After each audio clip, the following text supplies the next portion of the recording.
This meeting is being recorded. All right, it's now 4 o'clock. It's time for office hours. Yay! Whoop, whoop. Office hours, BlackCEO. Office hours, just to kind of give you a heads up of what that's really about, is it's a chance where you get to come in and ask questions related to your business, any questions. And sometimes you don't have no questions. Sometimes people just come to office hours and they just get work done, right? It's a eat the frog kind of moment. Think of it just like virtual co-working, okay? Yeah. Sometimes you come to work. Sometimes you come to ask questions. Sometimes you're just here so that people can celebrate your accomplishments and your achievements. Sometimes you're here to do homework that you had from one of our previous trainings. But what we do know is that office hours is for you. So you want to think of it as your virtual co-working space where you are able to ask any question that you like. And in addition to asking any questions, if it's within our power to do so, we'll answer it. If not, we will seek other expertise to help you with that question. So as much as humanly possible, we'll try to get any and all of your questions answered. That's number one. Number two is sometimes it's just good to come to office hours just because it's accountability. It's sometimes you got to get the work done. Sometimes you need to work on your emails. Sometimes you need to work on your text messaging. Sometimes you need to work on your squeeze page. Sometimes you need to watch the video. Sometimes you need to read the book, right? And I see Dr. Linda Barnes has joined us. Hey, Dr. Linda Barnes, good day. Hello, hello, hello, right? Hello, right? I like how Chanel Cooper Sykes does it. She says, hello, hello, hello. You know, I got to borrow that one. I told her one day I was going to steal that one. But yeah, office hours is just like virtual co-working. Sometimes you come in and you just work on what you're working on. So I would encourage you to show up for co-working or for office hours, no matter, even if you don't have a question. Just sometimes it's just a good environment for you to get some work done. So it does serve as a type of visual accountability. It does serve as a place where you can ask questions. And it does serve as a place where we celebrate you, because that's what office hours is all about. That being said, typically you will have different masters who are hosting it. Everybody from a Kimberly Flowers to a Ruben West to a E.R. Spalding to myself or to Rhea Hodge. We have everybody from speaker experts to social media experts to sales experts to project management experts. We literally have a bevy of what I like to say, masters of their craft, masters of their craft. We don't think that you should study at the feet of masters, but we do believe that you should study with the masters, okay? That being said, ER, I'm going to let you go ahead and introduce yourself, and then we'll go from there. Well, hello, everyone. I am Professor Dean E.R. Spalding. I'm so excited to be here with each and every one of you today. I come to you in terms of operations, project portfolio management, ensuring that your organization and the infrastructure that supports you in running your organization operates and functions the way that it needs to.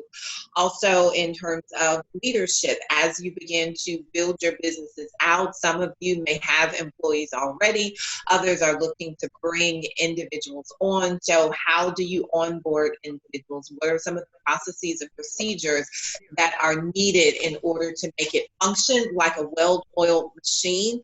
Those are the types of questions that my expertise are in. Not that I don't know a whole lot about a whole lot of other stuff, but when you are looking for information relative to operations management, project management, making sure that you get on time, on target, on budget, that is me, and I'm the individual that you would come to with those types of questions. But don't limit yourselves to those, because as Trevor mentioned, Professor Otts, that we are here, and if we don't have the answers immediately at our fingertips, we definitely will go out and source them for you, and we meet weekly, so we'll be coming back. And for those who are our pro students, we inside of private Slack will communicate that way as well. All right. Okay. All right. So let's go ahead and let's get it in. So T Sharp, I'm assuming that stands, the T stands for Terry. right? Yes, sir. Yes, it Um, does. so one, I want you to tell us a little bit about who you are, just so we get a little bit more familiar with you, since we're going to be sharing this space together for a long period of time. By the way, office hours normally last from 4 to 5 p.m. Eastern Standard Time. So it's a 1 hour block that's just committed to helping you develop. And so you can tell us kind of who you are, what you're doing, and then tell us what you're working on today. Okay. I'm Terry Sharp, and I'm currently looking to start up my business. I've had a consulting business in the past. My background is in finance, like financial accounting and human resources, but I'm burnt out on that. So I'm looking to do something different and have these ideas in my head, or this idea that I want to pursue, and looking for a platform to do so. I think the biggest challenge for me, because I have the business sense to make it happen, is the new whole social digital arena. That's what I really don't know. And like things that we saw in the first CEO school, I was blown away. I was like, wow, I've seen it, but didn't know how it worked, didn't know how the behind the scenes actions took place. So that's kind of why I'm here. I'm in startup mode, but welcome. I like startup mode. Place. Okay, so let's kind of walk this thing down a little bit, okay? All right. So essentially, you're coming into the new space. You're stepping out of the career space and you're stepping into the entrepreneurial space. Is that correct? Yes, that's correct. Okay. And in that process, you realize that there's some new skill sets that you need to develop, like developing your digital skill sets. Absolutely. So that you're able to create a bigger presence in the marketplace. Yes. All right. So first, let's start with the basics. Do you have a brand? No. Okay, good. That's a good place to start. Right, it's a good place to start. So I'm going to give you a couple of notes to help you kind of come up with some good ideas for your brand, okay? Okay. All right. So we'll use today's training because you're number one. You're what? Number one, right? One is special, right? We got a few other people that are in listen mode, but you're on camera, so we're dealing with you right now. All right. First things first. All right.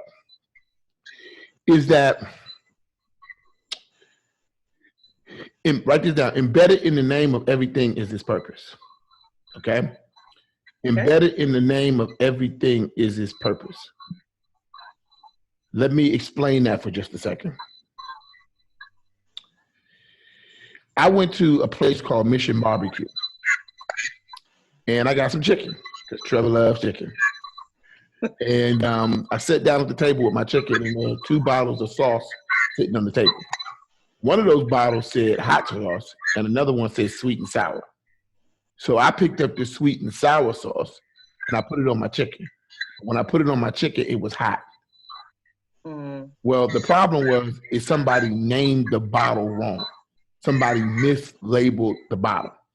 And so the rule is that if you name something outside of its purpose, you'll always cause it to be misused. Why? Because embedded in the name of everything is its purpose. So if you name it incorrectly, you make it impossible for people to claim the purpose within it. Okay? Yep, so all businesses start with the name.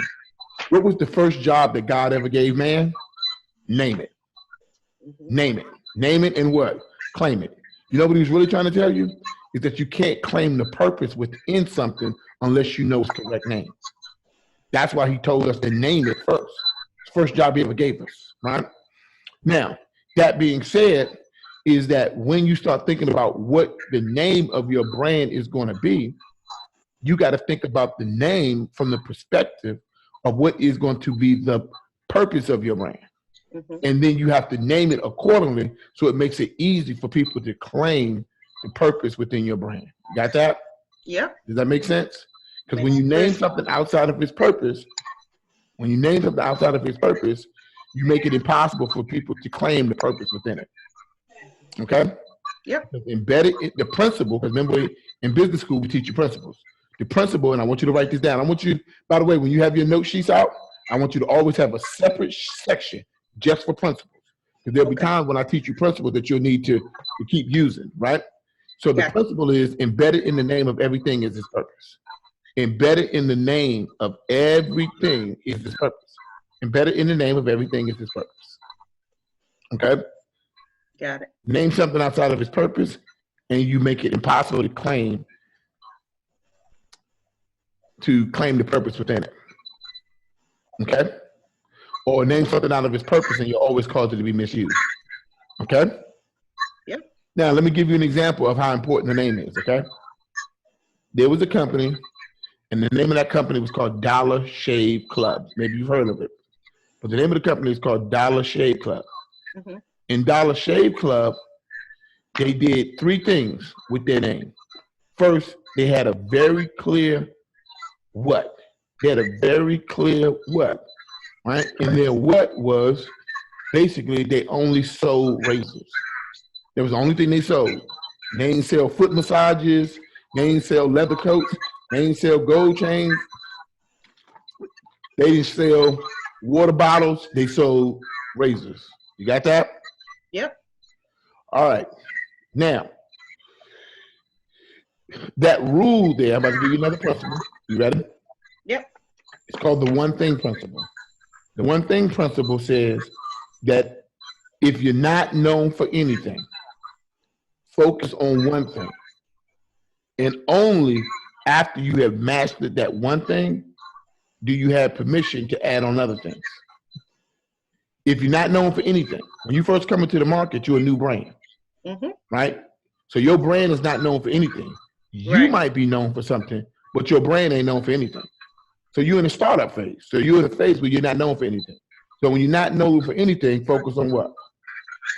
One thing. Focus on one thing. And only after you have mastered that what?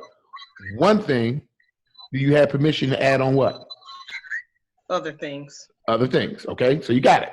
All right. Now, a book I'm going to recommend for you is called The One Thing by Gary Keller. I want you to read the book. So that's the homework assignment for you. The One Thing, okay?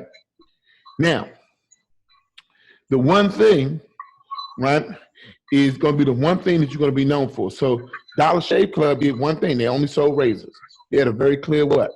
So not only do you have to choose a name that gives a person a clear indication of the purpose of your brand, the purpose of your product, or the purpose of your service, but you must also, write it down, you must also have a very clear what, meaning what's the one thing your brand is going to be known for as it steps out into the market. What's the one thing that it does exceptionally well? What's the one thing that it's going to do better than everybody else? What's the one thing that it's going to do better than any other thing that it does? What's the one thing? Powerful people ask powerful questions, okay? You've heard me say this before? Yep. Powerful people ask powerful questions because questions steer focus, And in your business, you only get what you focus on. And in your life, you only get what you focus on. So the question becomes is first, what's the purpose of your brand? These are questions that will help unlock your naming conventions, okay? The second thing is, what's the one thing it's going to be known for? Because Dollar Shave Club had a very clear what? They decided that they were going to dominate in one area. Because if you're not known for anything, focus on one thing. And only after you've mastered that one thing, you have permission to add on other things. The second thing that they had is they had a very clear who. They had a very clear who. A very clear who. And their who was they decided at the time that they were going to only sell razors to men.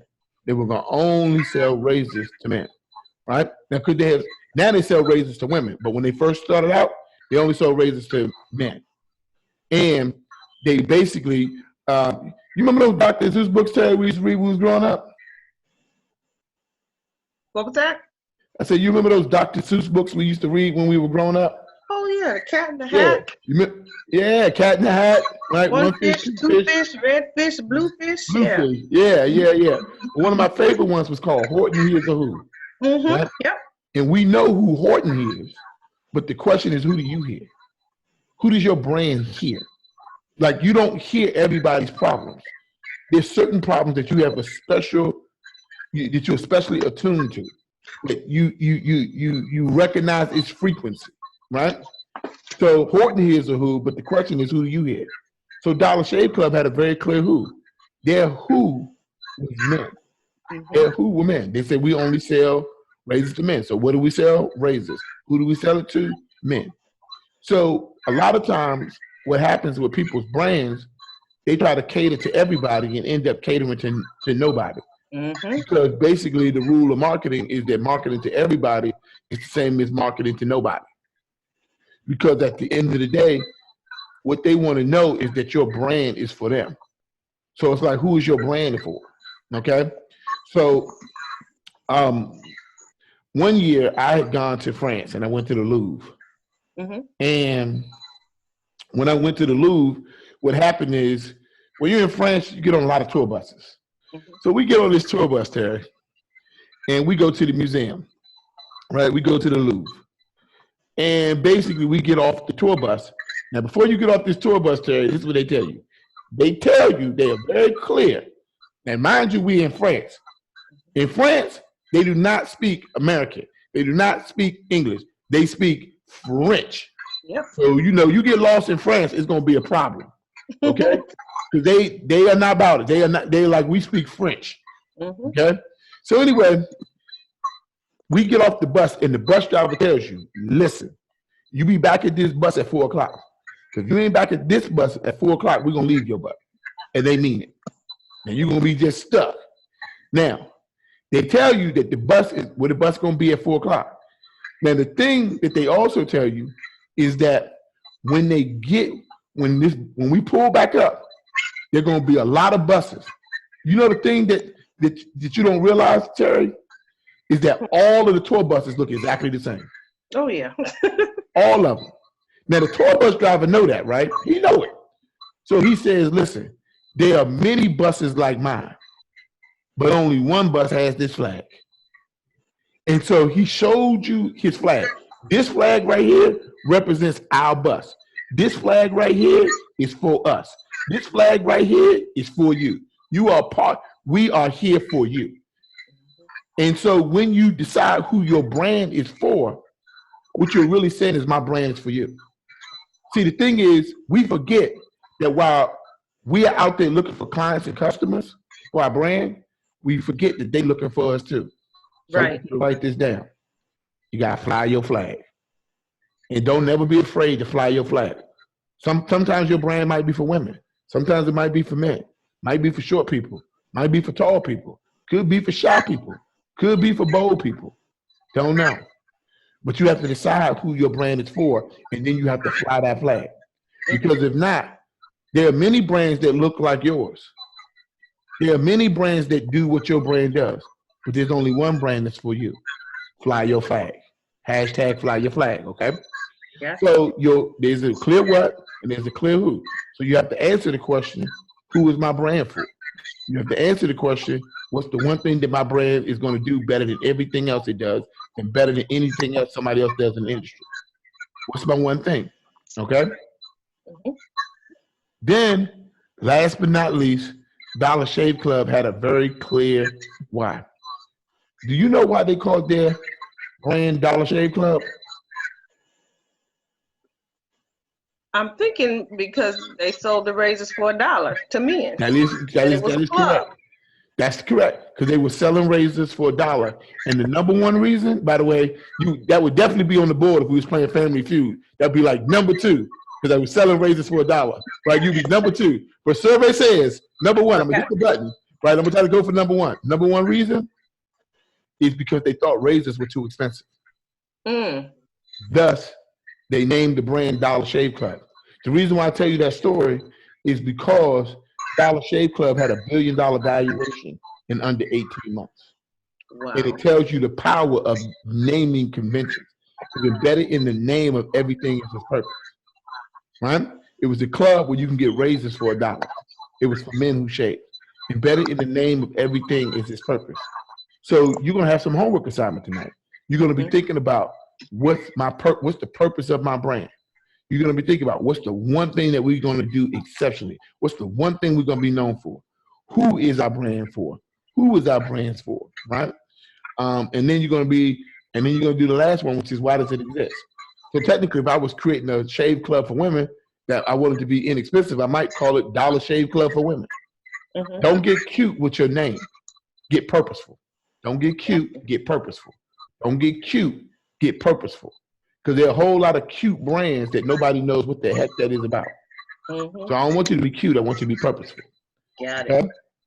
Now, The next thing is, now that you have your clear what, your clear who, and your clear why, you kind of really set the stage for what should you do first with your brand. Okay? Mm-hmm. Now, write this down. Branding is how people assess value in the product and services that you offer. So they don't actually, most people, when they do your brand, they don't really know what the value is of what your brand or the value of what you do is. They don't know. And the branding is how people assess value. So, you know, I got a lot of stories that you could just tell. That guy must be single, right? He got the Chinese food restaurant. He got the traveling all over the trips. Well, here's another single man story, right? Is that I go to a lot of Chinese food restaurants, and when you go to a Chinese food restaurant, especially if you go to one in the hood, they have the orange chicken. I'm always saying I'm gonna get some orange chicken, right? You know, most of my stories are gonna start with chicken, just so you know, right? You know, when I release my first book, it's gonna be called Trevor and the Chicken. You're a mess. So anyway, what happened was I would go into the Chinese food restaurant. I would order the orange chicken. You know the story. When you get orange chicken from one of those hood Chinese restaurants, they give you the little white box with the rice in it. Mm-hmm. Then you get the orange chicken, and that comes in a little white box, right? Mm-hmm. Little white box that is all the Chinese restaurants, the same box, right? And they give you some utensils, and they put it in that one of them little cheap little white plastic bags. You know, one of those ones where you move that joker too much, that joker's gonna rip. Right. I believe paper might be stronger than that paper bag. And basically you pay $12. Now, I paid $12 because of the packaging. So I go to PF Chang's. Totally different experience. Mm-hmm. They don't call theirs orange chicken. They call theirs Mandarin chicken. Yes. Last I checked, Mandarin stands for orange, but it's Mandarin chicken. Mandarin chicken. So basically, I take the Mandarin chicken, I order it, and then they give it to me in these sleek, sexy, silky black boxes. First of all, black feels exclusive. By the way, I think that's why I like BlackCEO, because it's exclusive. And it's like a black box with the rice in it. And then they give me like this other box that's like a different shape with the chicken in it, and it's black, right? And then they give me these chopsticks that have the PF Chang's logo all on it. And then they dress it all up. And then they don't even give you a plastic bag. They give you a paper bag that's also black, also in harmony. Got the logo on it, hands on it. I paid $40 for that chicken. Mm-hmm. Not orange chicken, Mandarin chicken. You want to know why? Because branding is how people assess value in the products and services that you offer. So a lot of times, a lot of entrepreneurs feel overworked and underpaid. And the reason why they feel overworked and underpaid is because they got a brand problem. People don't know. They don't know what the value of what you do is. They don't know that. Exactly. What they do is they determine what the value of what you're doing is based upon literally, they base it upon observation. They base it upon the brain. Like, perfect example. Let me ask you a question, Terry. Mm-hmm. Right? Did you eat peanut butter and jelly growing up as a kid? I did, but I don't like it. Okay, good. I don't like it. I don't like it as an adult either, right? But in my household, we had Jiffy, right? Mm-hmm. My mama ain't buy peanut butter. My mama bought Jiffy. Right. Because Jiffy is smooth. Jiffy is the original smooth peanut butter. Mm-hmm. Now, you meet some people, they buy Peter Pan, and they swear by Peter Pan. You get some people, they swear by Skippy. Now, which peanut butter did you have in your house? Jiffy. See? Jiffy, the original peanut butter for black people all over the world. Yes. Right? Yes. We swear by Jiffy, right? Also, don't forget the Jiffy cornbread mix, too. Don't worry, y'all. You don't know nothing about that Jiffy cornbread mix. Yeah, we had that, too. All I'm Added saying corn in it. It was all good. Right? Not only people, Mm-hmm. but also the coochie. Look, Terry, I'm trying to help out, Terry. I'm trying to hook up with the Jiffy cornbread mix. Because my father, he will not let his grandpup eat anything. Now, dogs will eat just about anything, and they love butter. But when he says, "Oh, my grandpa is coming to the house. We don't have any peanut butter. If I bring Skippy in there, he don't like that kind." What? He'll lick it off of my finger the same way he'll lick it off your. No, he likes Jiffy peanut butter. Back to the store and get Jiffy peanut butter so my dad can feed it to the dog. See, brand preference. Brand. Exactly. Go. Right, because people don't. And see, the premise is there, Terry. Because you get a chance to do your business right from the beginning. Mm-hmm. People don't buy peanut butter; they buy Jiffy, or they buy Skippy, or they buy Peter Pan. People don't. You don't believe. You don't tell your when you tell your kids to go to the store. Somebody go to the store. You don't say, "Get me some cookies." You say, "Give me some Oreos. Give me some Chips Ahoy." You know what I mean? Get me some Keebler. You don't tell them just get me some cookies. You don't say, "Oh, bring me back some orange juice." You know, no, bring me back some Tropicana, or bring me back some Simply Orange. These are brands. People don't. I want you to write this down. People don't buy products and services; they buy the brand. People don't buy products and services; they buy the brand. I remember when I was little, my mother took me to the grocery store with her one time. Now I don't know what makes parents take their kids to the grocery store, but my mother decided it was a good idea. And we get down the cereal food aisle. True story. I start having conniptions. I start going through, I guess, a sugar fit. Like, ooh, mommy, ooh, mommy, ooh, mommy. Ooh, ooh, ooh, ooh, ooh. I start going cuckoo for Cocoa Puffs. But then I see my favorite cereal all time, Fruit Loops. And I start looking at the Fruit Loops and say, mommy, I gotta have Fruit Loops. I gotta have Fruit Loops. I gotta have Fruit Loops. So my mama, she reaches out with her left hand.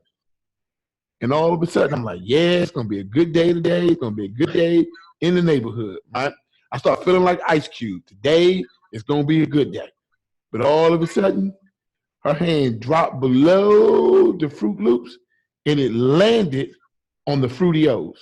Yes. So I start having like conniptions, right? I'm thinking to myself, Terry, I'm like, oh my God, get your hands off those Fruity-O's. And I'm starting crying, mommy, I don't want those. Mommy, I don't want those. So my mom, she reaches out with the other hand and she grabs the Fruit Loops. Mm-hmm. Now, this is what I'm seeing, Terry. She got Fruit Loops in one hand. Mm-hmm. She got Fruity-O's in another hand. And so I'm thinking as a 5-year-old kid, maybe the Fruit Loops are for me and maybe the Fruity-O's are for her. But my mama was like Dean Spaulding. She flipped the back of the box over of the Fruit Loops, and she flipped the bag, because, you know, Fruity-O's ain't even come in the box. They came in the box.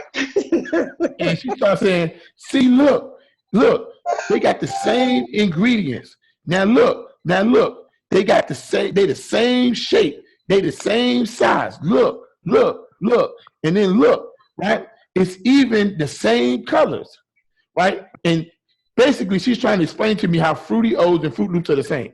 And after my mama gives this long diatribe, my mama and E.R. Spalding cut from the same cloth, valedictorians, highly educated, salutatorians, overachievers, and she gave me this long diatribe, just like she trying to get her PhD in cereal, and actually gives me her long dissertation. What does that do, ER? When y'all get your doctors? A dissertation, right? She gives me this long dissertation, like she about to get her PhD in cerealonomics, right?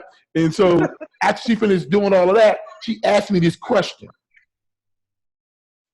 Now, which one do you want, son?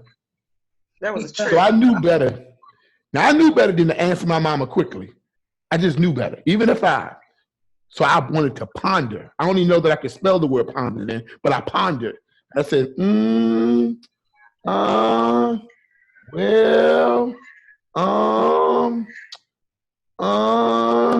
I take the Fruit Loops. You want to know why? Because people don't buy products and services. People buy the brand. Yep. They buy the brand. And I don't want you ever to forget that. Because that's the true, brand. I got a good one. Ketchup. Yeah. Fine. Oh, God, yes, Lord. They had some kind of crazy ketchup. Yeah, no, they had some crazy ketchup when we was in Detroit. I don't know what it was called. It was like some off-brand at some restaurant. And I was like, what is this? What is this? This is not ketchup, right? It's not ketchup. But people don't become loyal to product. They become loyal to brands. Yep. People don't buy products and services. They buy the brand. And the brand, write this down, it represents what you want people to feel, think, or say. It represents what you want people to feel, think, or say about your products, your services, your mission, or your mission. It represents what you want people to feel, think, or say about your products, your services, or your mission. And so what has to happen is I want you to write this down. Yeah. Yeah. I just want to hop in for a moment. I said I just want to hop in for a moment because I know we have Dr. Linda Barnes who was watching. Dr. Linda Barnes, if at any point in time you have a question, need us to stop, clarify something as you're listening in, make sure that you go ahead and type that in the feed so that we know. So we're not ignoring you here just because we can see Terry, but we want to make sure that you get your questions answered too. So if anything he's talking about is resonating or you have questions about, or you have another question that you want to put into the feed, this is for everyone. So just want to acknowledge you being here and just to say if there's something that you need for us to answer, put it in the feed. Okay, Trevor. Right.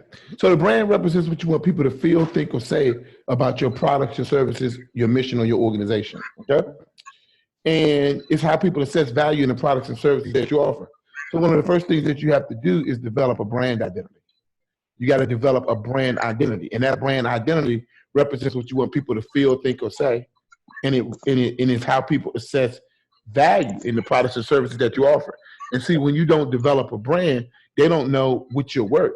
And when you don't develop a brand, they don't know what to feel.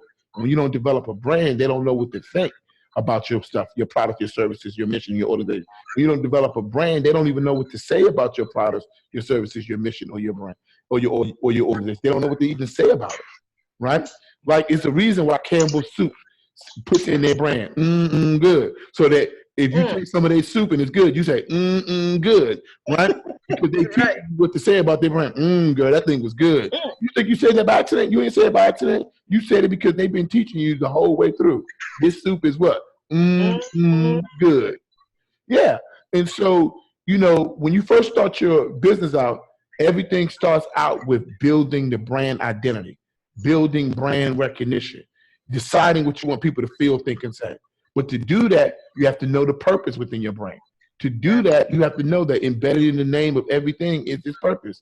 To do that, you got to know what is your brand? What's the one thing your brand's going to be known for? To do that, you got to know who is this brand for. To do that, you got to know why does your brand exist. You know, like is that Starbucks? They know that they cater to people who are socially conscious and environmentally conscious. That's who their bread and butter is for. And they're clear about that. The NRA is very clear about who their brand is for, and they're just as clear about who their brand is not for. Exactly. You know what I mean? So it's incumbent upon you to know what your brand is for, who your brand is for, and why it exists. So it says what, who, and why. And then I want you to write this down as we're having this talk about brand. And this is to everybody that's kind of listening to that. Hey, how you doing, Dr. Linda Barnes? I see you out there. Big shout out to you. Embedded in your brand represents your promise to the marketplace. It represents, so your brand is a promise. It's your promise to the marketplace. So there is what's called your brand promise. And this is a big deal. It's a big deal. Is who does your brand promise to be? Like, what does it promise to be to the market? Like, what do you promise to be to the market? What do you promise to do for them? Because what's happening is they want to trust your brand.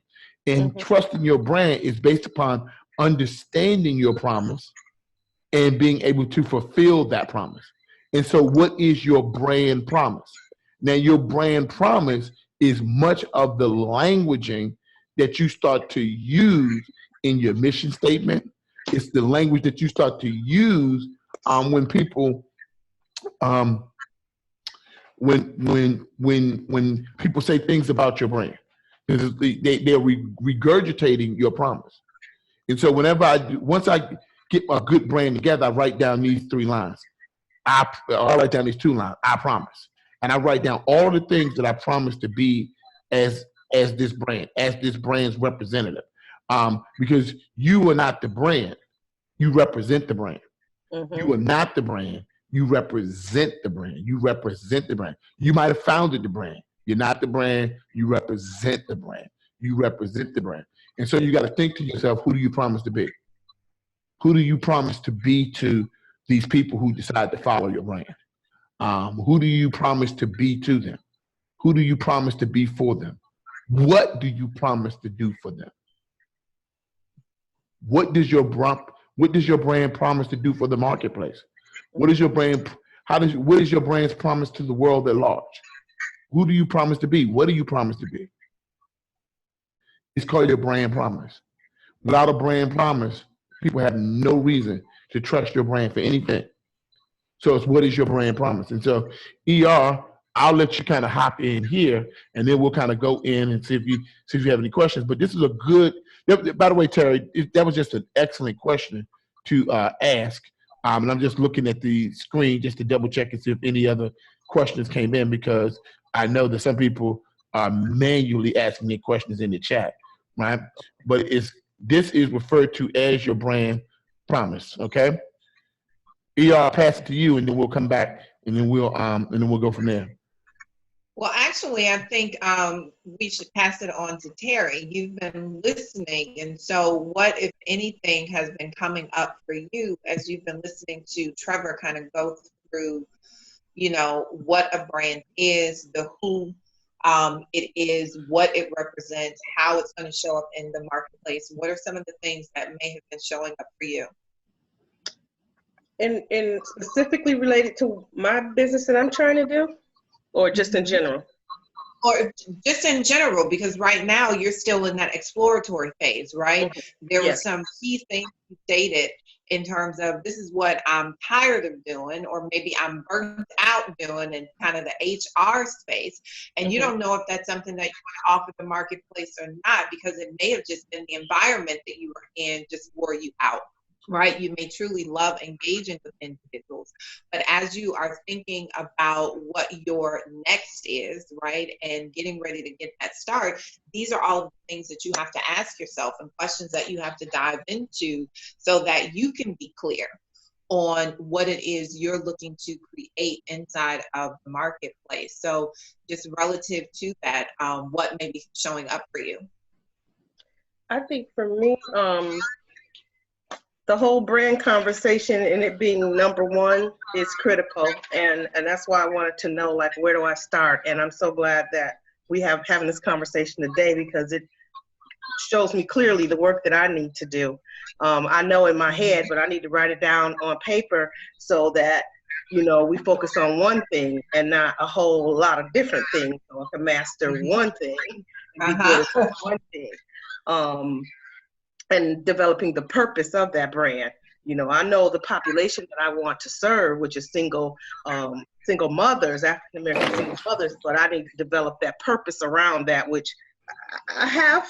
It's all in my head. I got to break it down so it's clear and succinct. Right. So when I develop that brand promise, I can deliver on, what I'm promising to be for them and what I'm promising that this brand will be. So I think overall, just all developing the brand identity is critical and crucial at this point. And I'm ready to jump in on it. Okay, so let's look at this. All right, you're getting ready to leave here, right? Office hours are over. What are the next critical steps for Terry? I need to determine what I'm known for, who, and the why the brand exists, and who I plan to serve. So what are the questions, the powerful questions that you're going to ask yourself, because you are a powerful woman?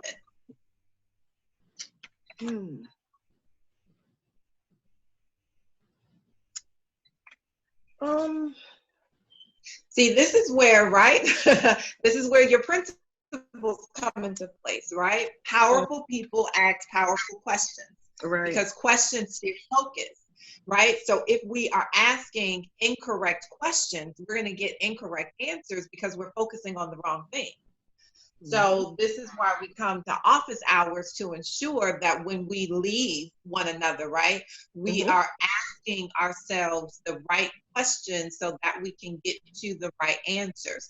So I want you're going to answer before we leave today, all right?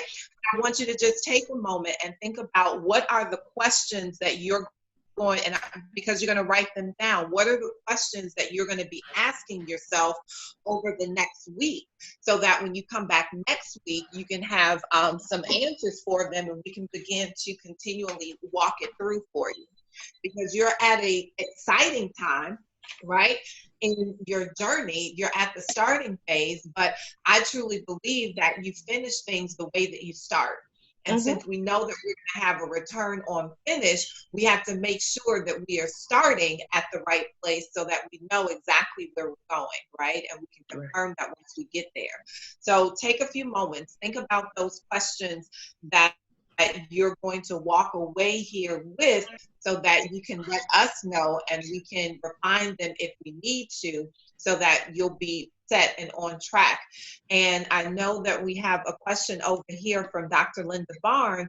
So in respect to branding, is it okay to brand with my name or not? So Trevor, you want a few things. I'm going to come to that question in just a second, Dr. Linda. I want to give y'all a couple of more notes about branding, because I had to pull up some notes, because even I keep notes, and I wanted to make sure to give you the notes. Your brand is the promise that you make to the marketplace. Everybody write that down. Your brand is the promise that you make to the marketplace.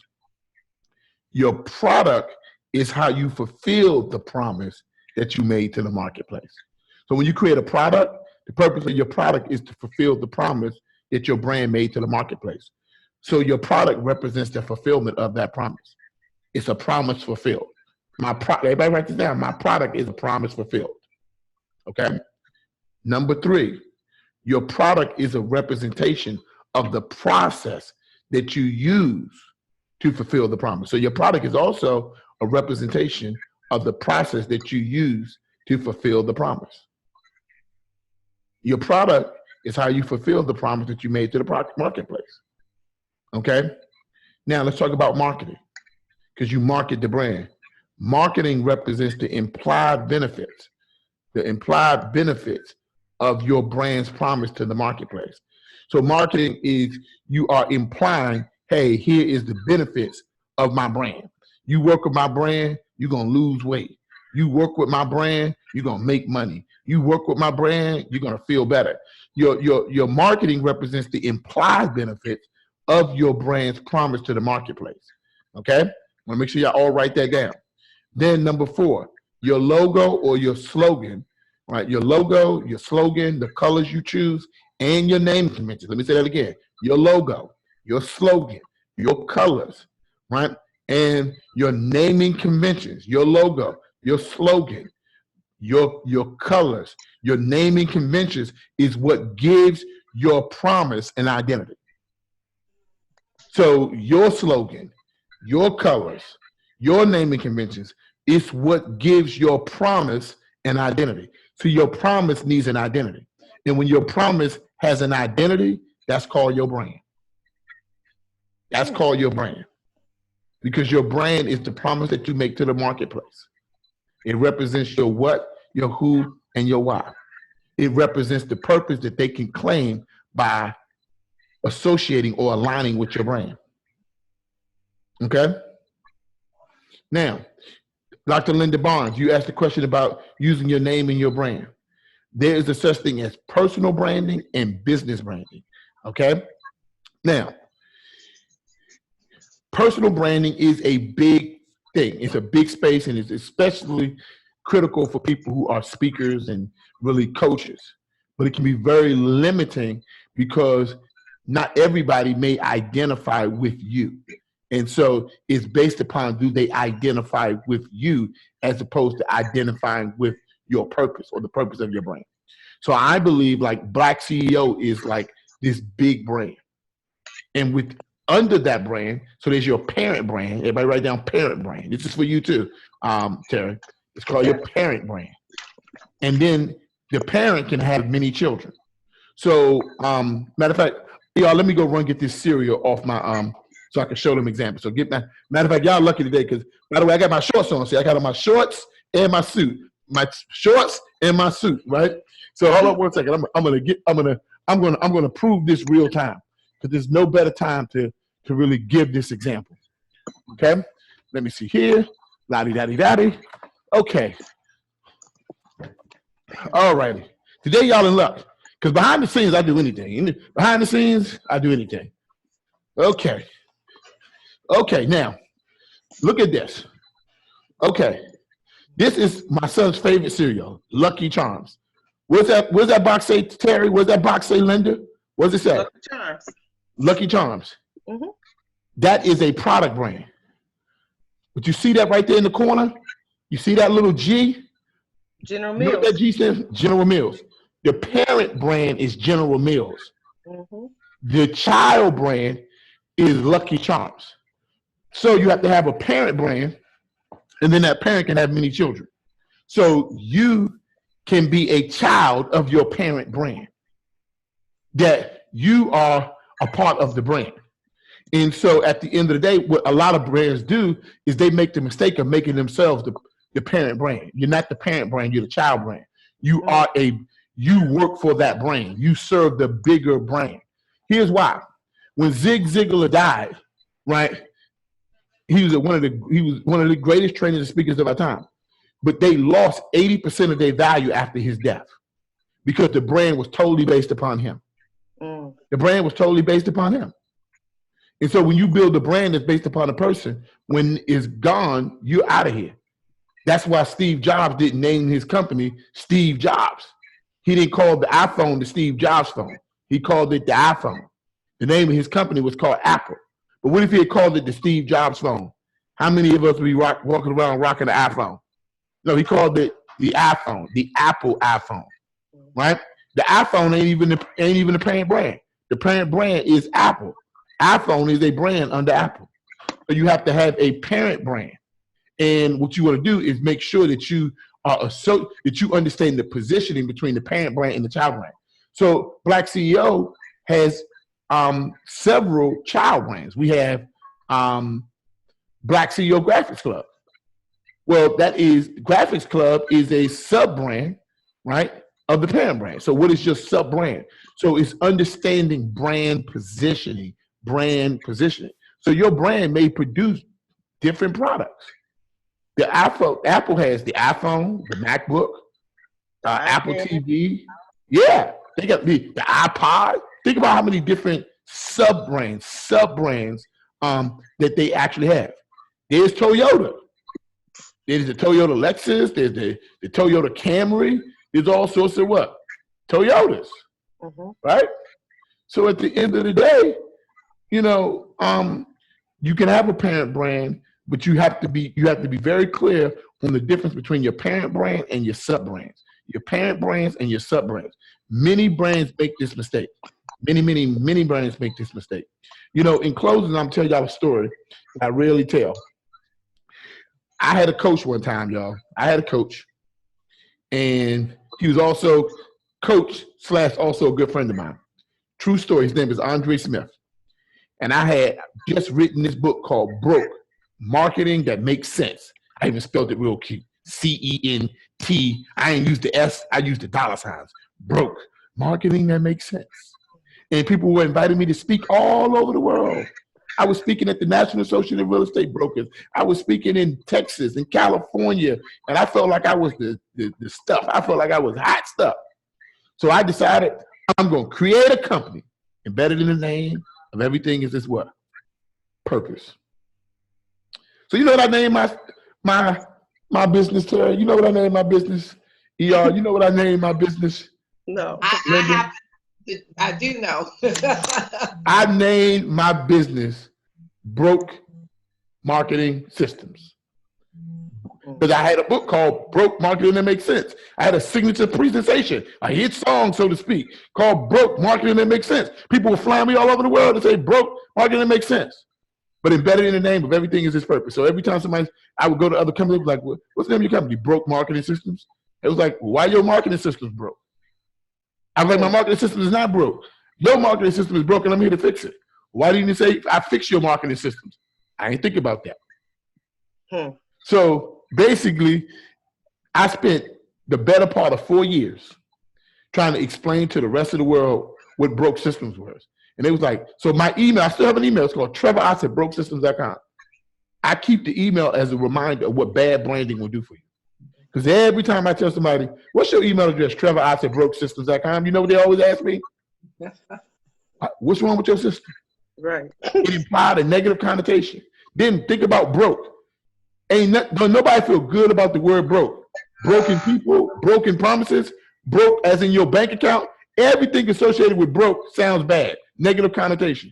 Embedded in the name of everything is this purpose. If you name something incorrectly, you'll always cause it to be misused. So I was trying to get people to do business with me. Instead, they were saying, let me help you because I think your business is broken. Mm. So I got an email. My side email is called Trevor Otts at BrokeSystems.com. No joke, no lie. But somebody told me, right then, my coach at the time, one of my best friends, his name was Andre Smith. He told me, do not name your company Broke System. But I couldn't see it. I couldn't see the bigger vision. He said, this is a moment in time. And you got to think about who your brand is going to represent and what your brand is going to be 10 years from now, 15 years from now, 20 years from now. I wish I'd have listened to him 15 years ago. Right? Because you got to think about the bigger vision of who you want to serve, the bigger vision of what you're going to do. You got to see it before you see it or you'll never see it. You got to think big. I want y'all to write this down in closing. Think big, but do bigger. Think big, but do bigger. I love what you said. You said your brand is for single moms. That market right there is red hot, red hot, red hot, red hot. So whatever you put in your name, you make sure you put in there what? Single moms or single mothers. Why? Because it's very clear who this is for. Then you got to be very clear what you're going to do for them, right? And then what you do is then you position it like, so when you do your name is, by the way, what do you want to do for single mothers? I want to help them, give them resources and tools and learning on how to navigate their children in parenting and more specifically with education. Mm-hmm. Okay. So, and I know I didn't say that perfectly. I know I didn't. No, so that could be anywhere. The Single Mothers Resource Network, the Single Mothers Parenting Network, the Single Mothers Straight A Network, right? So you can be like, hey, I have an organization called the Straight A Children, the Single Mothers Straight A Children's Network. It could be anything like that. The Single Mothers Education Network, but it's basically an organization that's designed to help single mothers parent and educate their children, right? Which, because basically you got to think about it. The education, all parents who send their kids to school want them to get what? Straight what? Straight A's, right? So at the end of the day, you can start thinking about, hey, you might use the word straight A, right? Straight A kids, single mothers network. It can be anything like that, right? Straight A kids, single mothers resource network, right? By the way, your name could be long if you wanted to. It could be the Straight A kids, single mothers network. Right, it could be anything like that, right? It could be. There's a lady by the name of Dr. God, what is her name? She has the Straight A Family Net. Hers is called the Straight A Family Network. And she focuses on helping kids get straight A's. I cannot think of her name right now, but if I would connect the two of you. But you're on the right track. You're on the right. Her name is Dr. Angela Behrens. I want you to find her. Her name is Dr. Angela Behrens. Barrens. Dr. Angela Behrens. She wrote a book called The Straight A Family. Yes, she did. And she actually specializes in educational programs for people who are raising children in single households. Cool. So she's built a curriculum around that. So also tapping into your resources that may be around. Her name is Dr. Angela Behrens. Okay. Now, at the end of the day, by the way, you know why we know her, because we helped her do her brand, right? And so one of the things that we are known for is being one of the top Black branding agencies currently in the world, right? So at the end of the day, this kind of concludes our first office hours, right? So this concludes our first office hours. For those people who joined on via the audio line, Those people who joined on directly via camera, we'll be back next week at 4 o'clock, and we go from 4 o'clock to 5 o'clock Eastern Standard Time. Remembering, don't forget, remember, is that you can come there, you can just work on stuff, you can have a question. Sometimes people just come to office hours just to work on stuff. It's like virtual co-working. They have nothing to say, they're just working. Sometimes if you ain't got nothing to say, I ain't got nothing to say, we'll just sit here and work together. We'll just work on something, right? Because your environment matters. Sometimes we come to celebrate. You tell me, Trevor, I had a big breakthrough. I was like, ooh, let's celebrate, let's celebrate, let's celebrate. Because celebrating is just as important, it's important as working. It really is. And so I want you to know that office hours is a place where you can bring your toughest challenges, your toughest questions.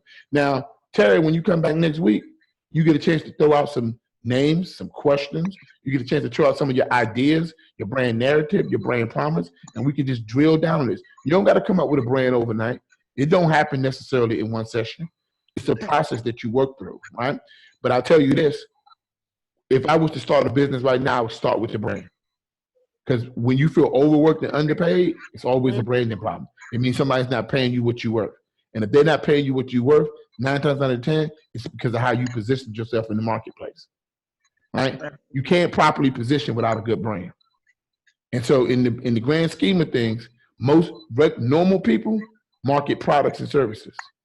But if you market a product and a service, like there's always a product that's better than yours. There's always a product that's cheaper than yours. There's always a person who's giving more of their product than you are, right? And so if you market the product, what you really are is in a race to the bottom. Because yours going to be $500, theirs going to be $499. They're going to promise you, you're going to promise you'll do it in 7 days, they're going to promise you'll do it in 3 days. You don't want people associated with the product. So don't market the product, don't market the service, market the brand. Because if you market the brand, you'll always, people will always respect the value of what you do. Let me ask you a question. You ever been to like somebody's engagement party or somebody's like somebody's bridal shower or baby shower? You ever been to one? Yes. Well, one time I went to a bridal shower, and it's out in the story. You know, I'm full of stories.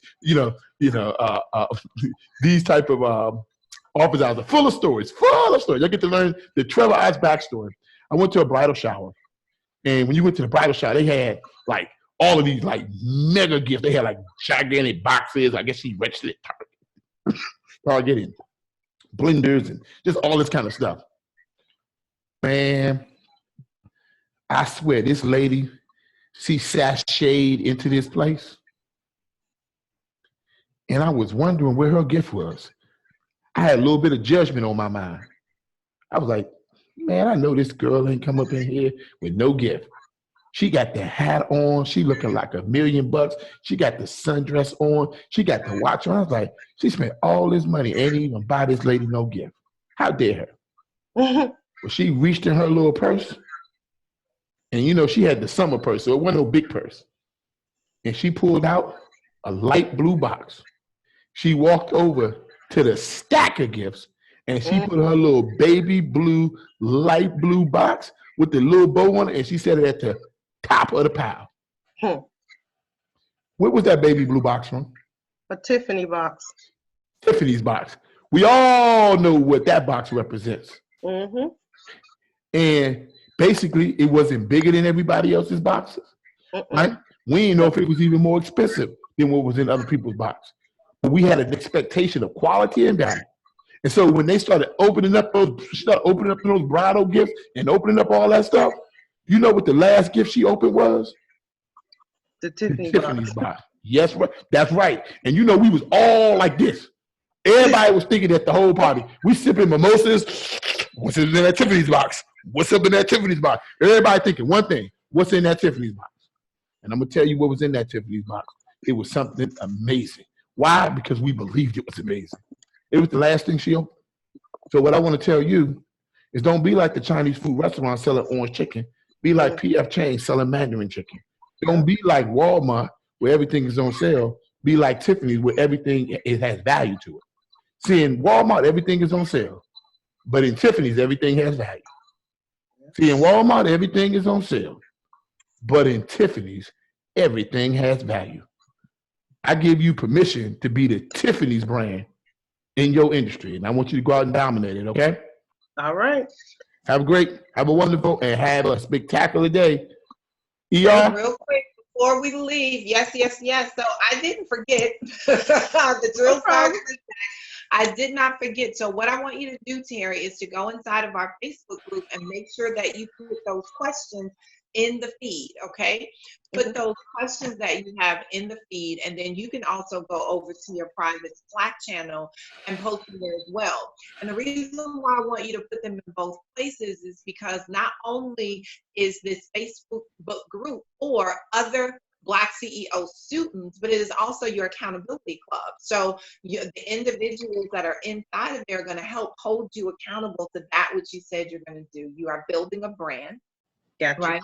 You're building a business, and you want to let everyone know what it is that you're doing. And it also supports in the learning environment as a whole, because we know we are, one, taking those principles, but not only taking them, but we are applying them, right? So we have the principle, and the principle is that powerful people ask powerful questions, and the principle is also embedded in the name of everything is its purpose. And now we're beginning to understand the process of how we unlock that for you at the stage that you are inside of your business, which is at the startup phase. All right, so two-pronged approach. Dr. Barnes, just checking in with you before we leave. If there are any other questions, make sure that you post those inside of the feed as well. And I think, let me check. I think I created a particular channel where we can do just that. So give me 1 second, and I'm going to switch screens real quick. Yep, and one small note, just remember that the fourth week of office, the fourth Thursday of office hours is always public. The fourth Thursday of office hours is always public, because we try to come back and do some good in the world to give to the world at large. It's not the fourth week, but the fourth week of every office hours is public. Okay. Okay. All right. Okay. Good stuff. Thank you very much. No. All right. So inside of, so when you're inside of the group, there is going to be a section called learning. Mm-hmm.